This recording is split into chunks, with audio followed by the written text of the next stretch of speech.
We are all well aware that there is an explosion in the channels of communication today.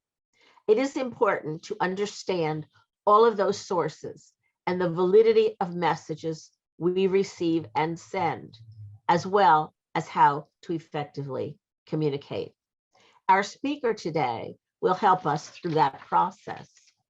Ann Vasquez is a veteran media executive and journalist who has overseen content strategy for multi-platform brands that reach millions.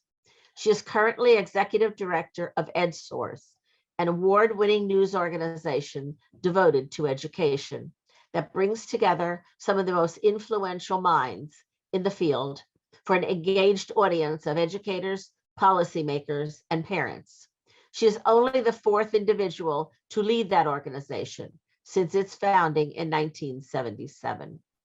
Prior to joining EdSource, Vasquez was an executive at Tribune Publishing, where she served as Senior Vice President of Strategic Initiatives and Chief Digital Officer.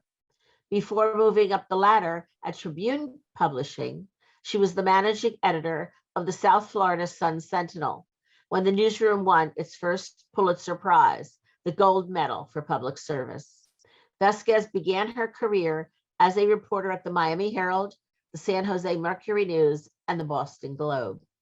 She has been a passionate champion of diversity and inclusion in media. Early in her career, she was the editor of one of the country's first race and demographics teams at the San Jose Mercury News, where her team chronicled the changing demographics of California relative to the rest of the nation. Later, as a newspaper executive, our keynote speaker served on the board of the National Association of Hispanic Journalists and conducted a number of in-house diversity audits and trainings to make sure newsrooms were tapping into diverse sources and voices for their news coverage. She continued that work at the Sun-Sentinel, at Tribune Publishing, and as a member of the National Board of the American Society of News Editors. Vasquez received her degree in journalism from Florida International University and currently resides in Los Angeles. I am proud to present Ann Vasquez. Ann? Thank you. Good morning, everyone. Thank you so much for joining me this morning. And while I can't see you, I know that you're out there, and I'll be looking forward to hearing from you during our question and answer period.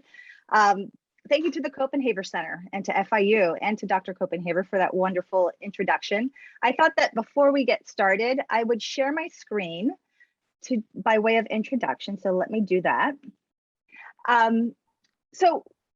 Wonderful introduction, and something that I always like to start with when I talk to folks is that what's not in my bio. And what's not in my bio is on those lists of accomplishments, which I'm very proud of, is that I'm the mother of a 17-year-old junior in high school. He's the one on the right, the picture of the pyramid. They were much younger back then, and of a 12-year-old, a sixth grader who just started middle school. And they just returned to school this year after spending more than a year in distance learning, staying at home like everyone else.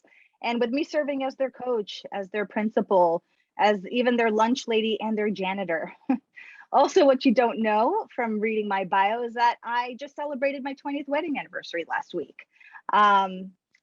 What's not in my bio is that I also live 3,000 miles away from my elderly parents. One who's in the throes of dementia and the other who is her caretaker, even as he needs a lot of care for himself.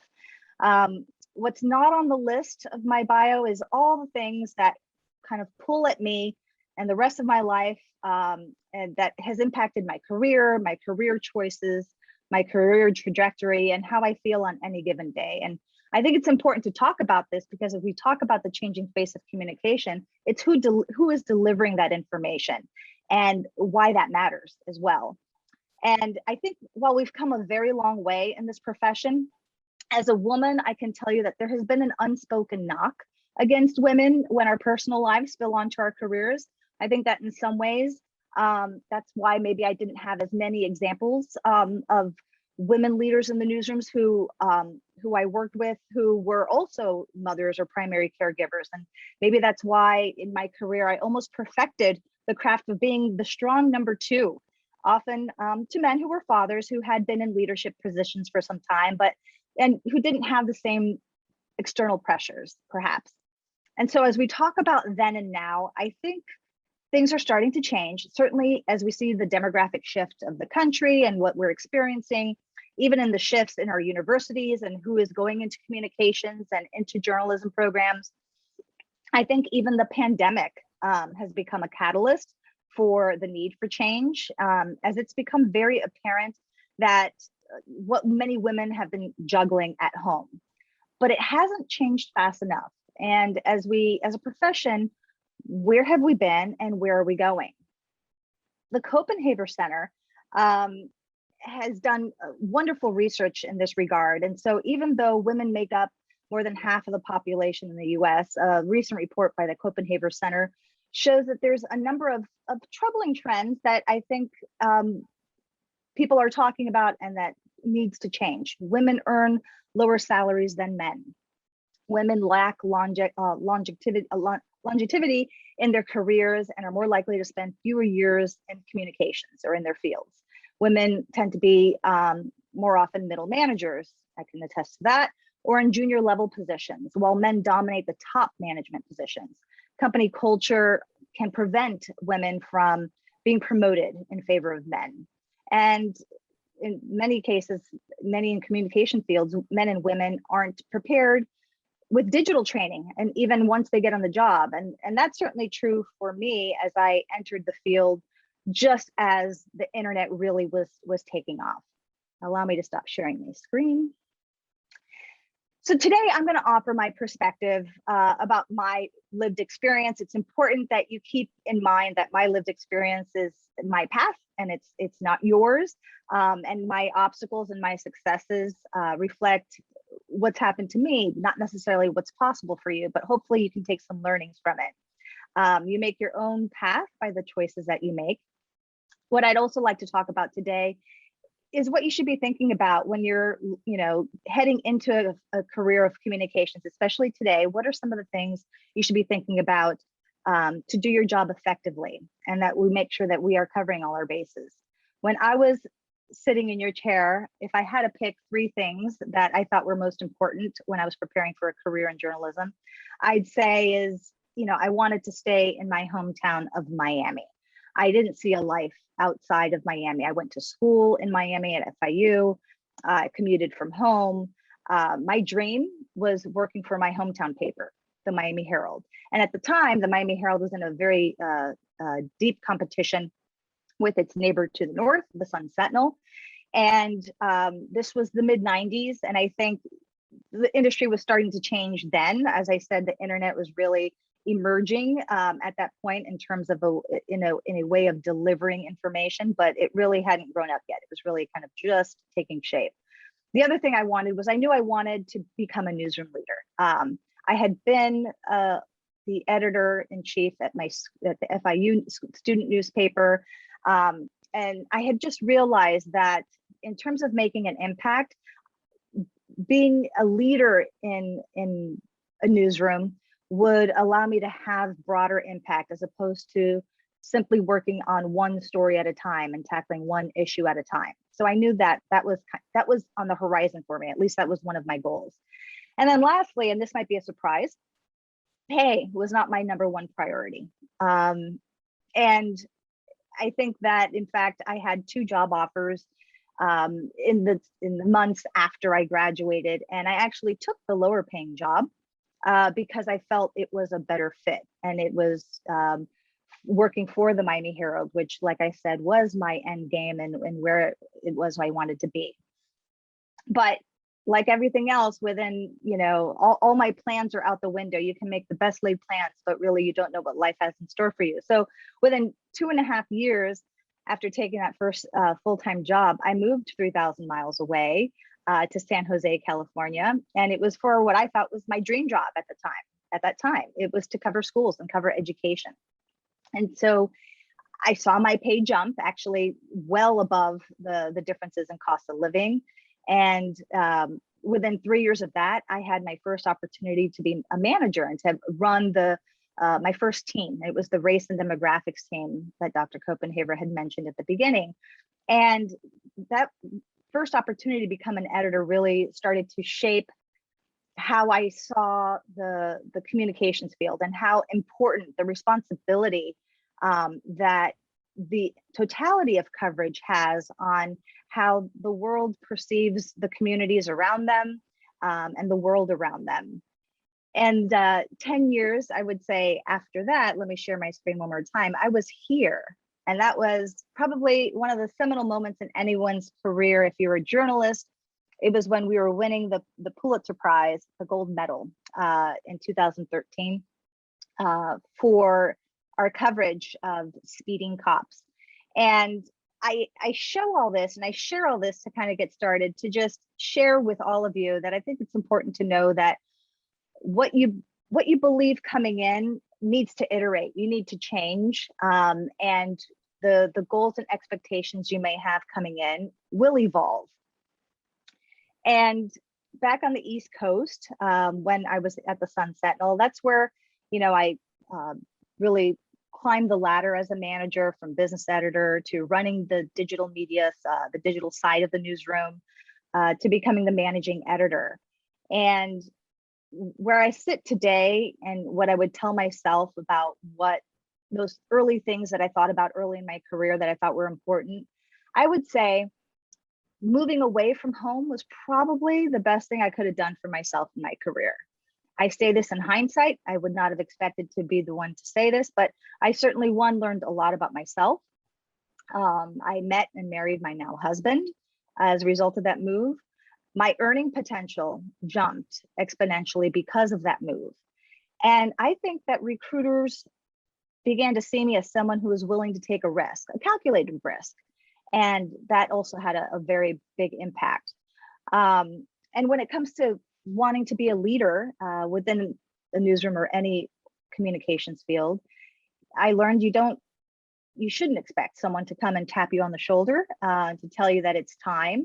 You've got to really speak up and make your opportunities and be willing to take a risk and bet on yourself. And I would say that the best advice I received early in my career when I was in San Jose was from a top manager who told me, every few years, do something that really scares you.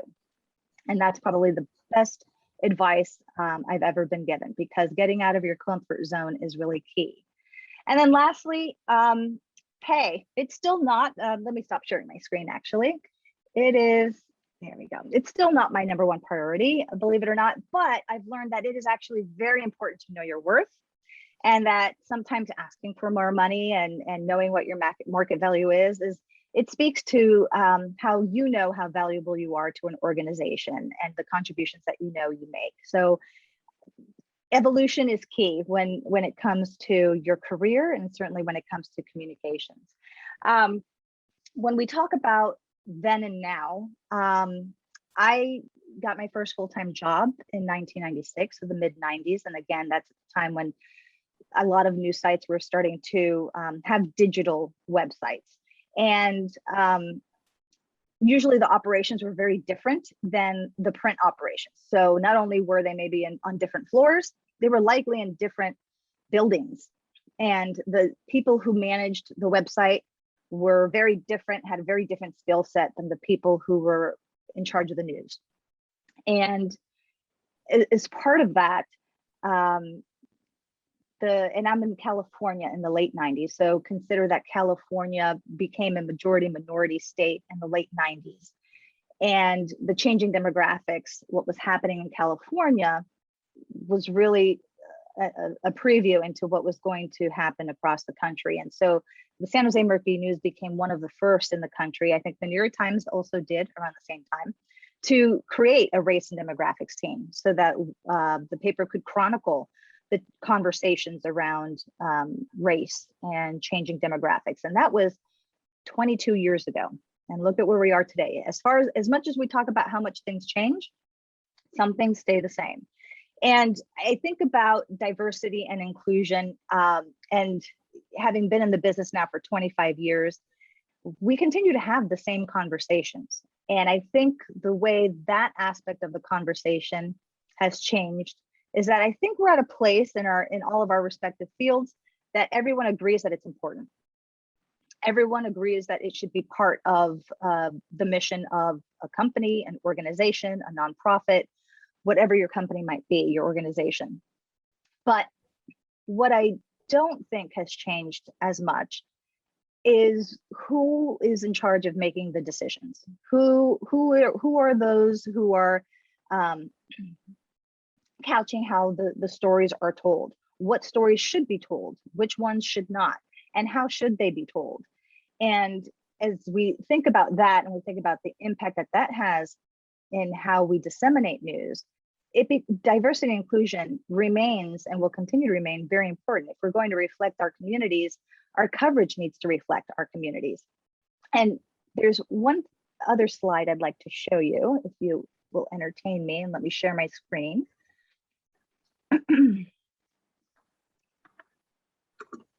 There, and this is probably my favorite photos during my career ever. I always look back at this. People talk about diversity and inclusion. What they don't do is talk about what does it actually mean and what does it look like in practice, and in practical terms, what does it really mean? And let me describe what you're seeing here. This is at the Sun Sentinel. I'm managing editor, and I'm not in the photo on the left, but it's a meeting of a sports department meeting. And so there's a couple of columnists, there's a couple of web producers, editors, and the person standing at the front of the room, in the room of all men, the one woman holding her baby, she was a video director. She reported to me, and we were launching a new brainstorming for a new video series, a sports series. And she had just had her baby, third baby, and she had come back from maternity leave and was preparing actually to come back from maternity leave, and was concerned about the balance of childcare and working in the office. And what I had made clear to her was, in her office, let's bring in a pack and play, which is a little crib.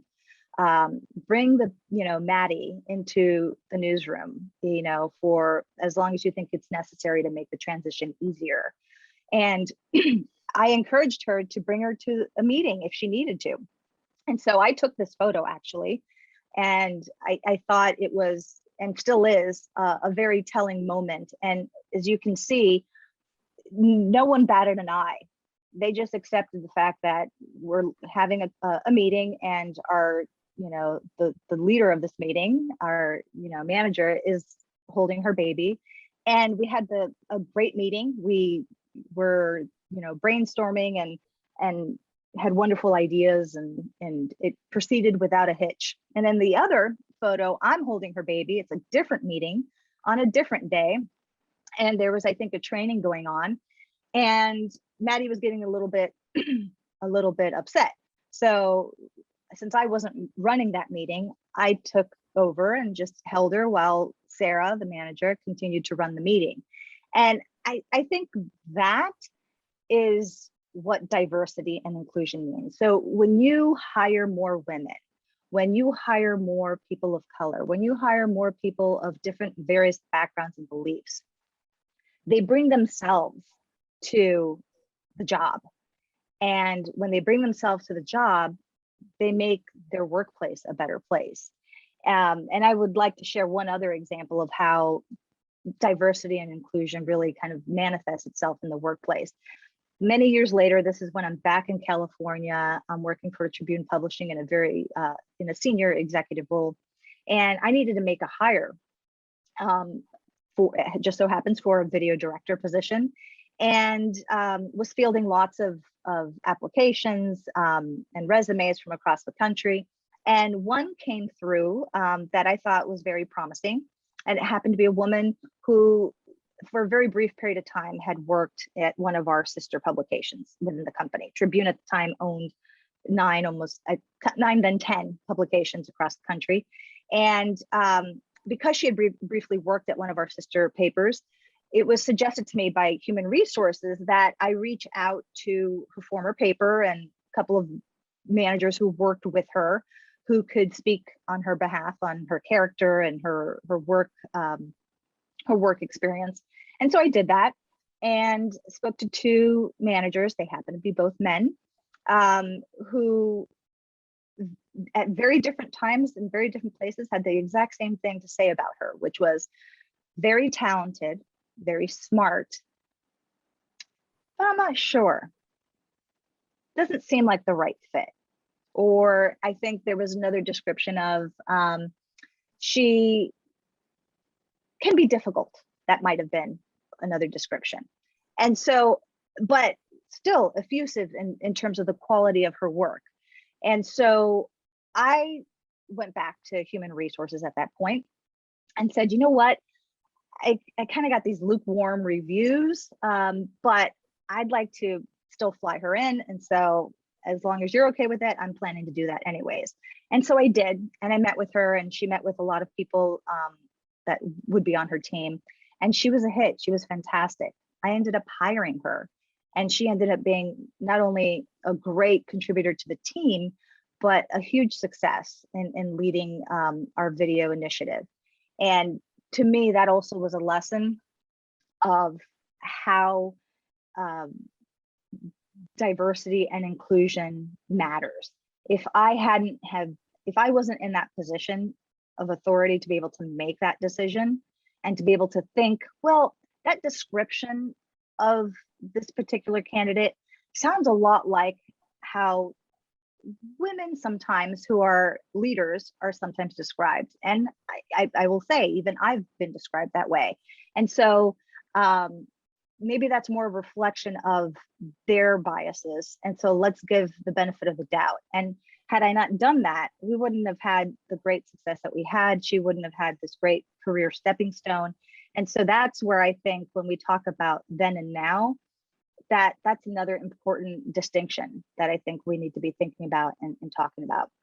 And then talking about the challenges ahead. So I've mentioned I'm a parent of a 17-year-old and a 12-year-old, and they are the product of two journalists. So my kids are probably more attuned to news and information than probably the typical kid. But I would say even then, I don't think they will ever subscribe to a print newspaper. I think it would be a tall order for them to get their news just directly even from the website of a traditional newspaper website. The way they're consuming information and getting their news and the conversations we have about news is very different. They're on social media and on different apps, whether it's, TikTok or, YouTube or other communicating apps and, Instagram, that they are consuming information that's aggregating the news for them, but they don't necessarily know who the news sources are. And we have a lot of conversations about that in our home, because I think that it's important as we think about how we communicate and how we get news out there, what are the challenges ahead? It's getting the IQ of our news consumer and our communications consumer elevated so that they understand who's delivering the news and how trusted are they and how is it being delivered, and just being that skepticism that they teach you at journalism school, we need to teach our news consumers so that they can have a discerning eye and ear for what is trusted news and what is not. And it's getting more difficult. It's getting more difficult to discern those differences. And I think social media, as great as it has been to really connect people and the world, as we've seen during the pandemic, it has also really made it cloudy to understand where you're getting your news. So these days, anyone can call themselves a journalist if they just start a blog, or if they have, a phone that they're planning to shoot video and post it on YouTube, and they're delivering news to you, and they're, saying that they're going to give it to you straight. Well, how do you know? And who are these people? And what are their credentials? And I think that is the challenge for us. And I think that all communications fields, whether it's newsrooms, whether it's marketing agencies, PR agencies, how you get your message out is going to matter. We do need to be on all these platforms, on these social media platforms. So it's not a matter of ignoring these platforms, but how can we continue to be a voice on those platforms? When we think about what can be done, I think there's been a number of initiatives to try to move the needle. There's a program called a nonprofit called the News Literacy Project, which I'm a big fan of. And it provides resources to educators, provides lessons so that students like my children can learn to be a discerning consumer of news, the ability to determine the credibility, to identify different types of communication. If they become better at that, they can become better participants in civic life and in making decisions about their community. And that's what ultimately we all want. I also think that when we talk about communications, we're also talking about storytelling in other fields like entertainment.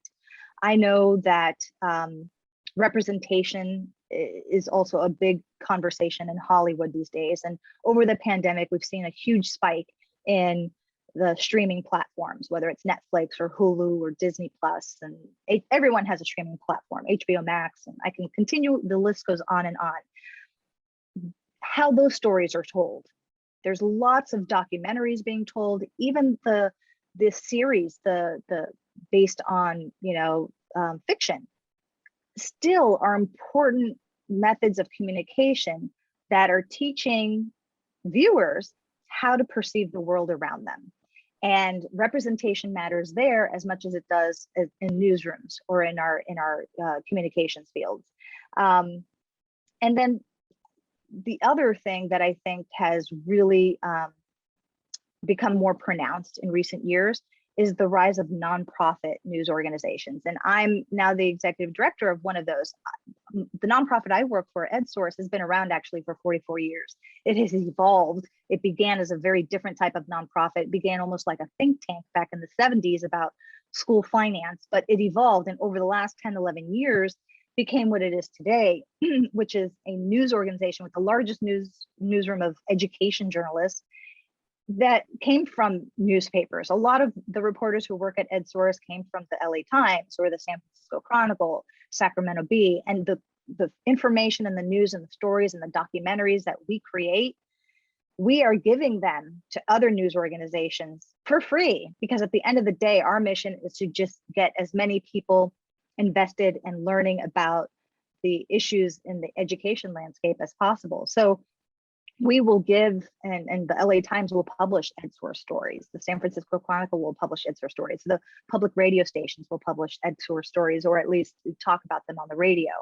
And I didn't think when I entered this career that becoming the CEO, executive director of a nonprofit was in my path, was in my trajectory. It was another aha moment, came unexpectedly and a bit full circle for me, because if you recall, when I started in the business, my dream job was to be a schools reporter.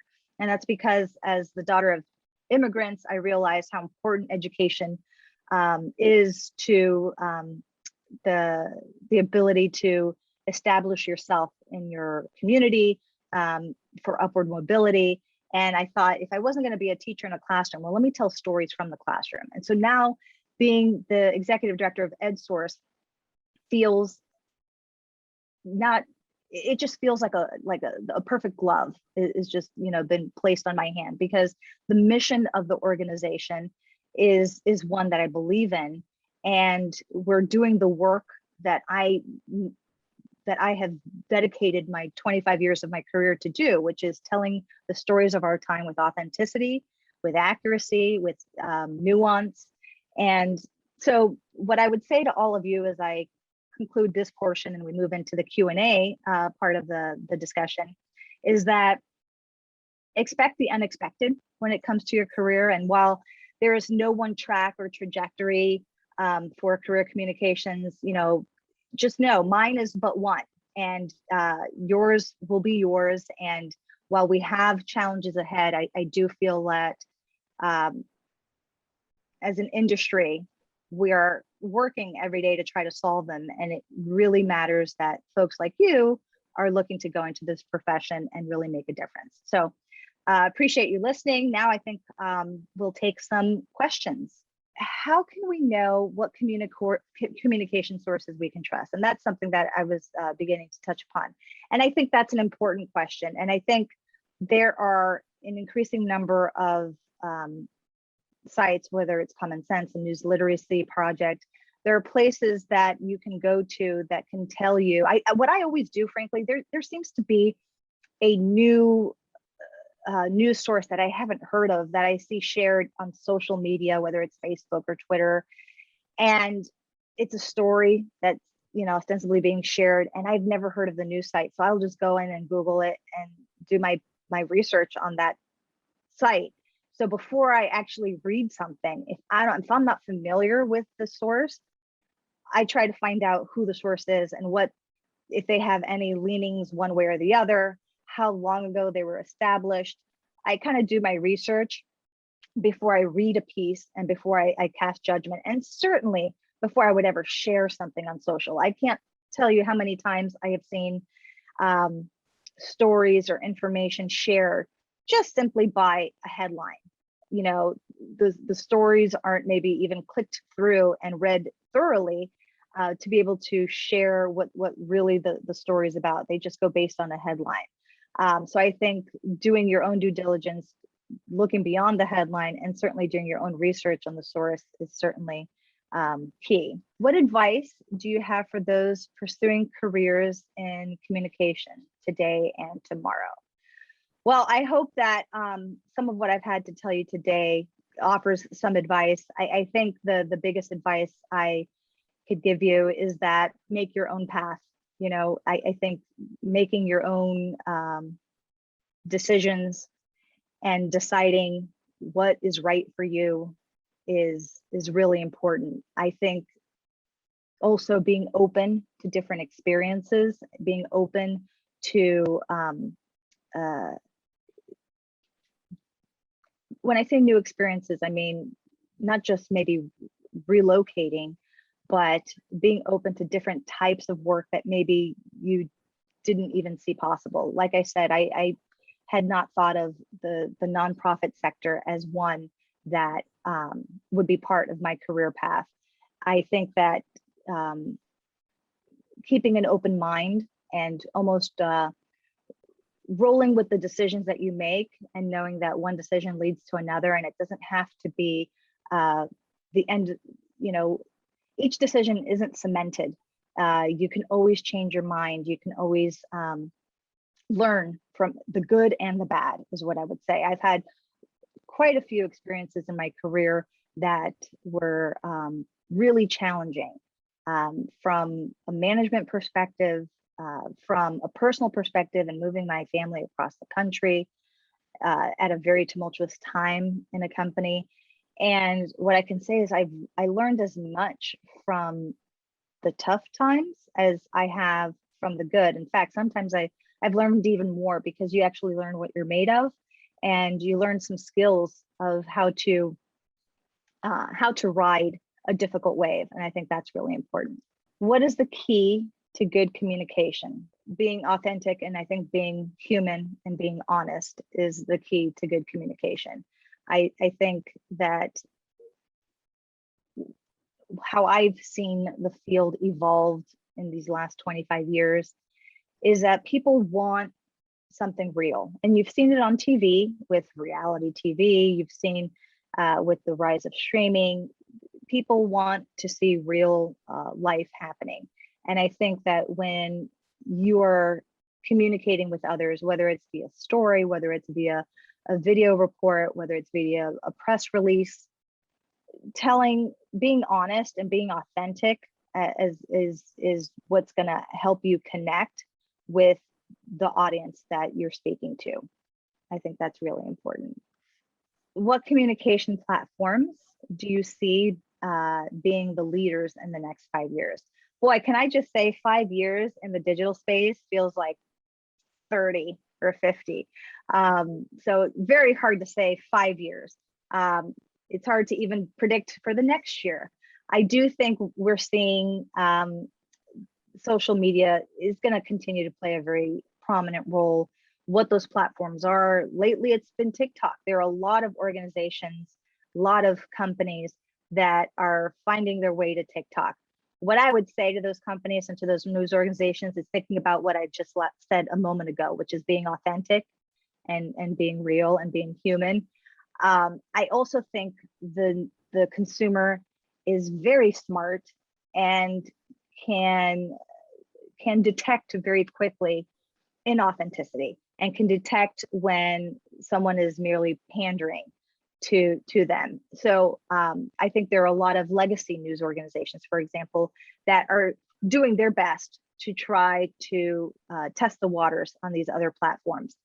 And while I appreciate, and we need to be doing that, I think they need to be better about moving on when something doesn't work, because I think that what we need to do is put some of this decision making about how to tell these stories and how to deliver the information on these other platforms with those who are just coming into the field, because those folks are going to be really adept and really tapped into how the consumers of the next generation want their information and want to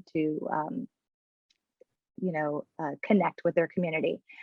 It's interesting, the LA Times, which I do not work for anymore, they recently put a job announcement for they're creating a meme team. And I thought that was pretty fascinating. I don't know how it'll be executed, but I think the idea of it sounds worthwhile. When I think about my children, 17 and 12 years old, boy, do they share a lot of memes. And the memes aren't just haha jokes.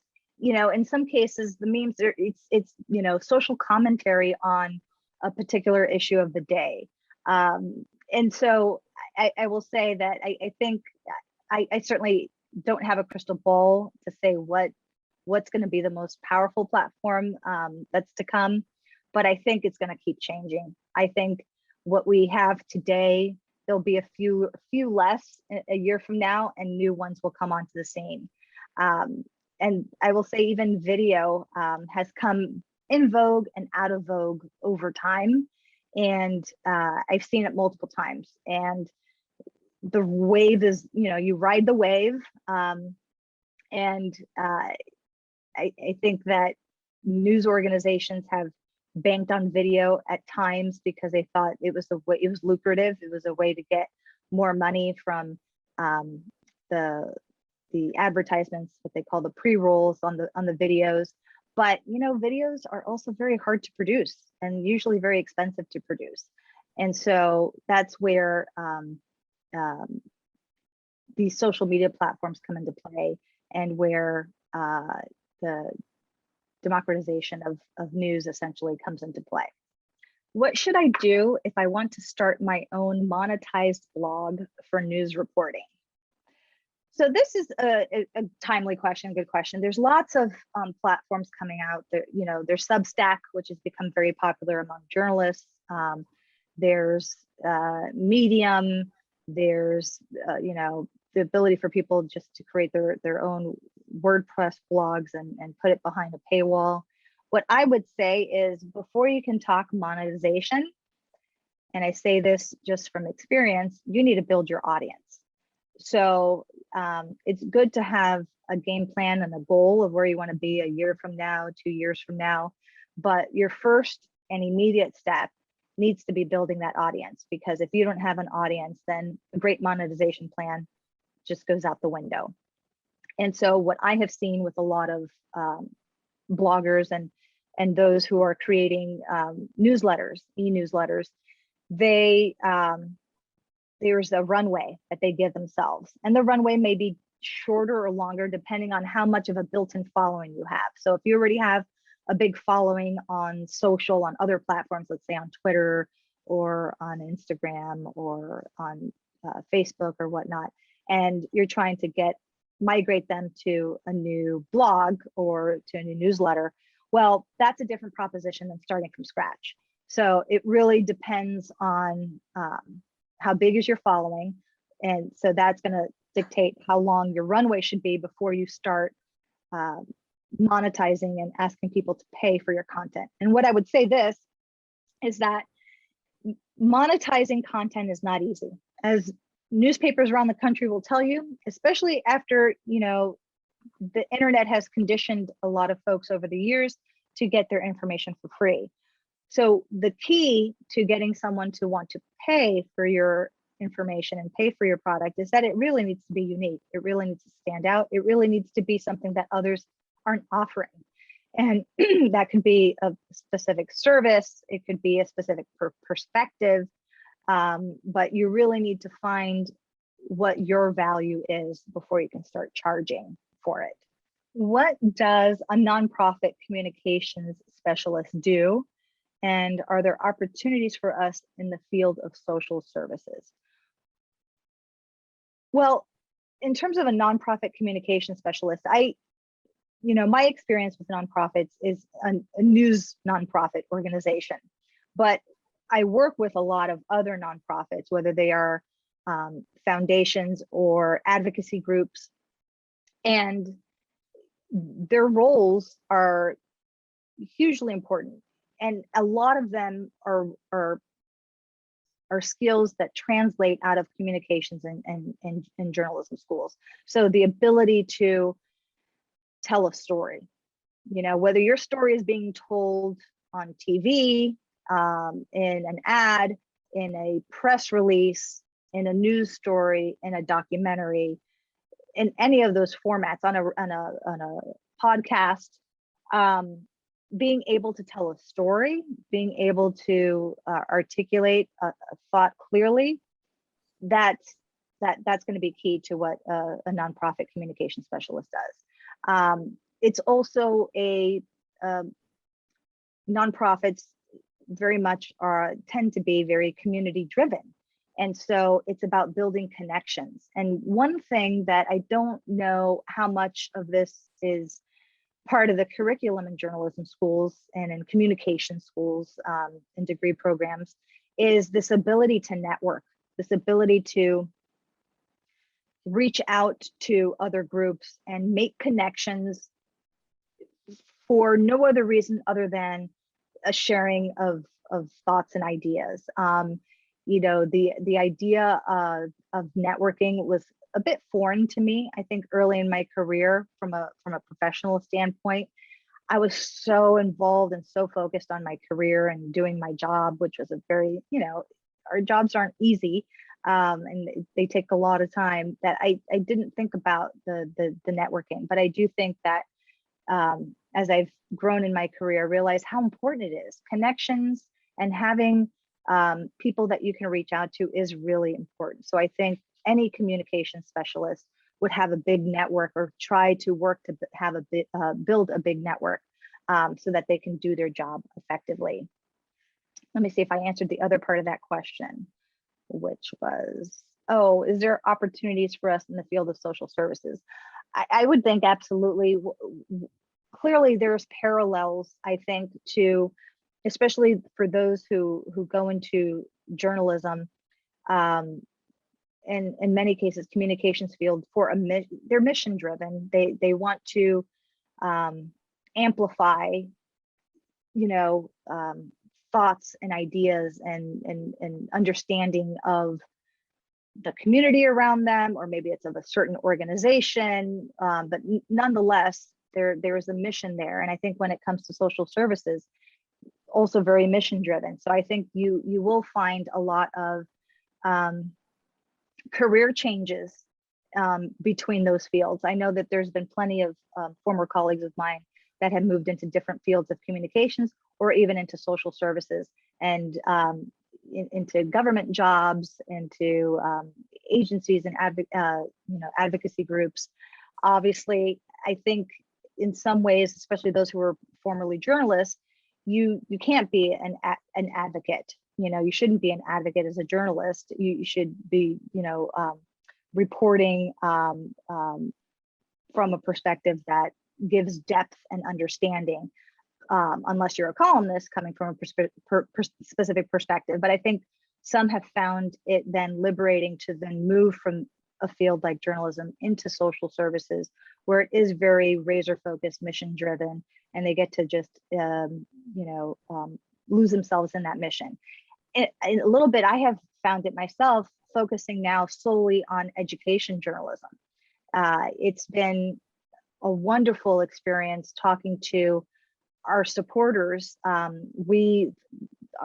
EdSource is funded by a number of foundations, some large like the Gates Foundation, some smaller family foundations, and then some donors. Individual donors make up our revenue, and we have obviously a very our editorial decisions are completely removed from our who our funders are. But in having conversations as a CEO and executive director with these funders to find out why they value EdSource, to find out why education is so important to them and why they're investing their dollars in learning, making sure that the community learns more about education issues and policy and the changing landscape, especially amid this pandemic. It's been so rewarding just to be talking to like-minded professionals who are driven with the same passion for change. It's been a wonderful melding of my professional world and my personal beliefs, because as I mentioned earlier, as the daughter of Cuban immigrants, my parents came here with nothing in the 60s. And it wasn't until my father was in about 32 and he was living in New York, and that he decided to get an education. And it took him 6 years, and he was a father at the time, and he had to work from 9 to 5 and take the subway to go to campus, and wouldn't get home, and take the ferry to Staten Island, wouldn't get home till 1 o'clock in the morning, would be doing homework on the weekends at the parks with the kids. And education was really important to him. And so that is part of my DNA. And so to talk with others about why that it's important to give first generation students the ability to earn a college degree, for why it's important for early literacy and kindergartners to be able to be exposed to the type of curriculum that they should. That's just it's a wonderful experience. Let me see question. What would you say about the current bias in news? Is there a way that we as prospective journalists could help fix this? Well, this is a bit of a loaded question in that it's already acknowledging that there is a current bias in the news. What I would say is, I think this comes back to the question of who is the news source. And I think that tells you a lot about what the potential bias might be. I will say, having worked in multiple newsrooms of major news organizations over 25 years, there has not been a newsroom that I have been in that has approached any topic with a particular bias. I think you have columnists at papers or at news organizations, or maybe editorial boards that provide the opinion of the board or the paper, but as a whole, the news organization has not been. And I think that is a real challenge. There is discerning the difference and really educating the consumer when you're reading a column versus when you're reading a news story, and what the expectation should be for each. I don't think those expectations are clear. I also don't think stories are necessarily labeled clearly all the time. And I think that has led to confusion, especially on social media. I have a question from Tamara. Do I need to have a digital resume? What is the best resume presentation for today's job market? This one, I think it varies, and different things work for different people. I know a lot of folks have their own very simple website that holds their resume and maybe recent projects that they worked on, or videos that they've produced. I also think, from a simple, straightforward perspective, you all should have a LinkedIn profile. I think in the world of business, LinkedIn has become increasingly important. And it's a place where not only jobs are posted, but recruiters live. They really do. And so having a profile on LinkedIn that's up to date, that's not overly wordy. There's the ability to have a kind of a bio at the top, and listing your experience in, you know, a clean chronological way with appropriate links to, depending on the time in your career. Earlier in your career, you know, your college, you know, is going to matter more than kind of if you're 20 years in. But I think a LinkedIn profile is really important. And I think a website, if you're able to do it, or have someone who can help you build one, always helpful. I don't think it's mandatory, but I think LinkedIn should be mandatory. Question from Zaraya. My Spanish accent is quite pronounced, but I'm an excellent writer in both English and Spanish. Should I focus on Spanish reporting since it's my native language? Boy, you will be marketable. The fact that you can speak both and write in both, really, honestly, you should see yourself as having an advantage, not a disadvantage. In fact, I wish I could write in Spanish the way that I write in English. I cannot, unfortunately. So let me just switch my earbuds for a second here. I think that there's no right or wrong answer. If you feel more comfortable in Spanish, I think it's perfectly fine to start there. One thing to be cognizant of, though, if your end game and your goal is to work for an English language news organization or company, what I would say is, if that's your end goal, then perhaps your early decisions should be in that space as well. The reason I say this is maybe there's a news organization that straddles both, that's looking to market to both Spanish speaking and English language speakers. Sometimes it's hard to transfer from one to the other, because you don't want to become pigeonholed as one or the other.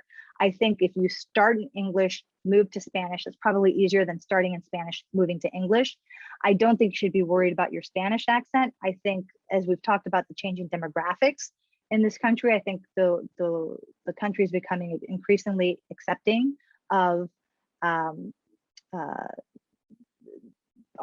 differences in style and how we speak and how we identify ourselves. So I think you should see that as an asset.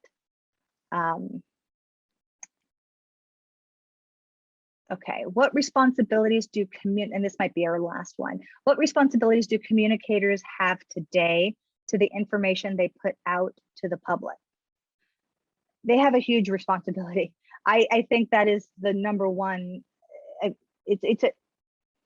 That is your number one mission as a communicator, is to convey your information to the public in not just authentic and nuanced way, but an accurate way. It needs to be relevant. The building of trust with a news organization is very hard. Building it up is very hard. Getting consumers and readers and people to trust you to deliver fair and accurate news is hard. It's so much easier to break that trust. You can break it in an instant. So I will say that that responsibility is a tall one, and it remains so throughout your career. And then one last question from Isa.